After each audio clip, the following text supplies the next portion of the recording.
This began as an idea back in 2018, 2019. The island of Nantucket, Massachusetts, like many coastal communities, was experiencing increased flooding from not just storms and hurricanes, but other high tide and sunny day flooding events as well.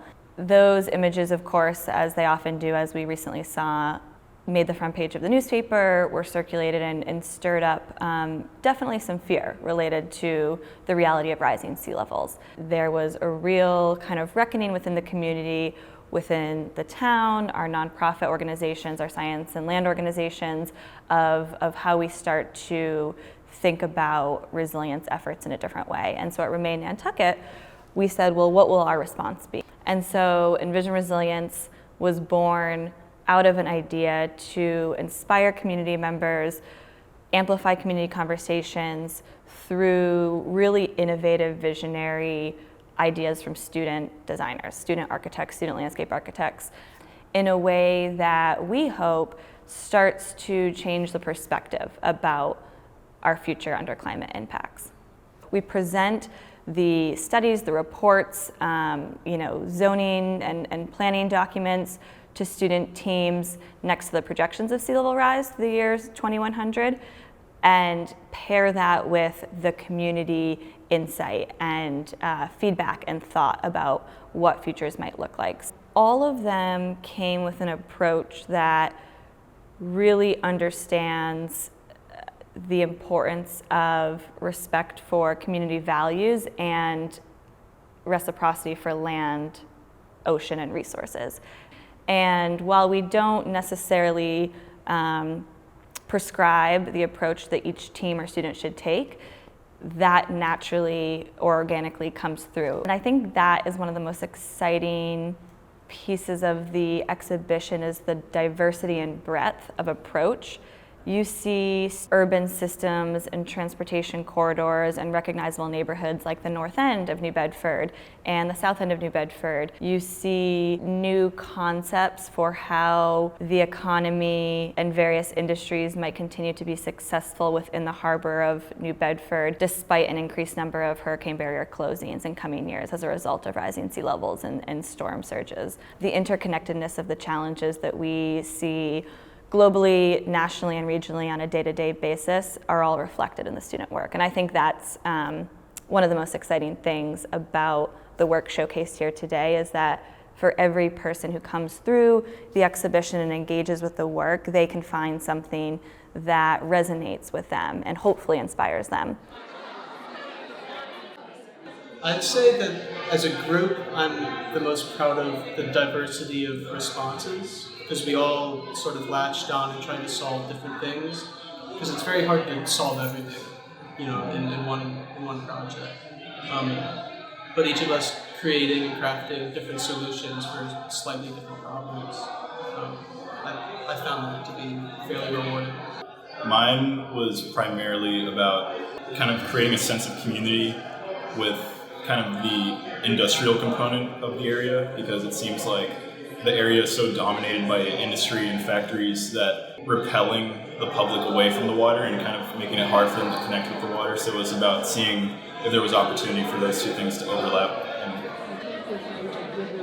A big feature of our work pedagogically was thinking about how we could relay a sense of optimism and at the same time a sense of compassion around how the community was experiencing change, how they were thinking about and describing that change, and how the way that we designed and drew things could represent that as thoughtfully as possible from the context of the community. One thing to come visit a place and say, if you put something over here, it will solve this immediate problem, right?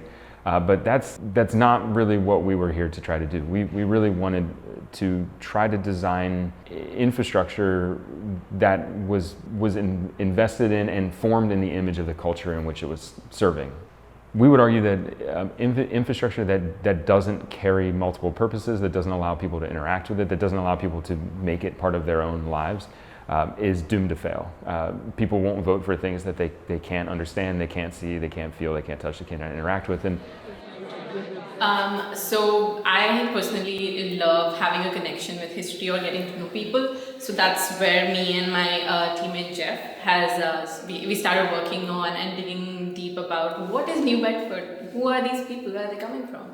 Our design proposal is basically cultural resiliency, how you bring communities together during these tough times, and then together as a community how they can act to the climate change and take an action. But how do we actually support the people who are feeling these impacts of sea level rise, of urban heat islands, of sunny day flooding and things like that, and really building up what cultural resiliency means? If I have to put it in one sentence, I think it's by the people and for the people. We looked into native people, like the Wampanoag people tribes. So we incorporated their patterns with the Wampanoag pattern, and then these are the weaving threads of the different cultures. Our main idea is to shut down the Acushnet Avenue during any weekends or during any kind of special festivals, and just bring people onto the street. It's all the roads are coming together and intersecting in one circle. It's all the different cultures are coming together as a community and staying together and staying strong. The natural response for most is to be pessimistic, I think, about climate change when you look at the reality of what we're up against. This year's challenge brought to the South Coast 7 university teams and 175 students. The next generation of landscape architects, planners, artists, and designers. They have collaborated with real people facing real challenges to weave together science and design, art and community, and long-term planning with creative adaptation. So I am hopeful.